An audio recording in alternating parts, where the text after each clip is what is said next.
Going to Xochicalco was entertaining, but it was also very tiring. That day it was very wet, and we also had to walk a lot. The teacher Teresa taught us a lot about the place, and although it was very tiring, the tour was also amazing to celebrate the cultural heritage of humanity. As we were walking around the place, the teacher explained us that the city was built of the top and the several hills, modified by mountains and artificial terraces. She also explained us that is considered the cradle of the cult and unification of the god Quetzalcoatl. She also told us how it was declared World Heritage Site by UNESCO in 1999 and how Xochicalco emerged after abandonment of Teotihuacan to fill the vacuum of economic and political power caused by that fact. During all this tour, we were accompanied by the tour guide, who was also explaining different things about the place. Although it was very tiring to walk under sun most of the day, it was also very fun and interesting to learn more about the new place. At this point, we all felt very tired. However, this helped caught their attention. It is located in the central part of the square, so it is implied that it was a secret place.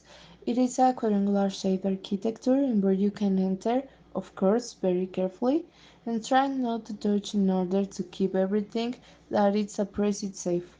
Was constructed for a twofold reason. First, to guarantee the conservation of the altar, and second, to show an example of the roofings of the buildings of the site, and within it, some decorative motifs can still be seen, basically consisting of priests or gods.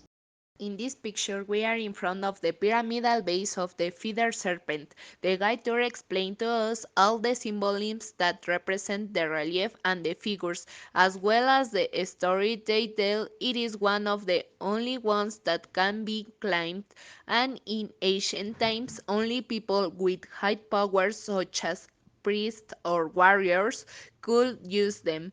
In the slope and the board had several glyphs of different figures such as shells representing water and some forms of eclipse representing the change in the calendar made by all existing cultures, both in the Gulf and the Central area at the time. The foundations were made mainly with adobe, and there were stones of even tons that had been carried to the pyramids in a completely manual way. When these foundations were found, the civilizations had already disappeared, so some parts have had to be reconstructed. Same the same that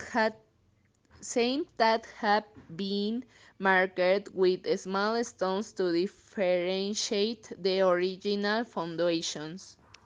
It was a very fun and interesting trip since we visited place after the archaeological zone and had other nice and fun experiences.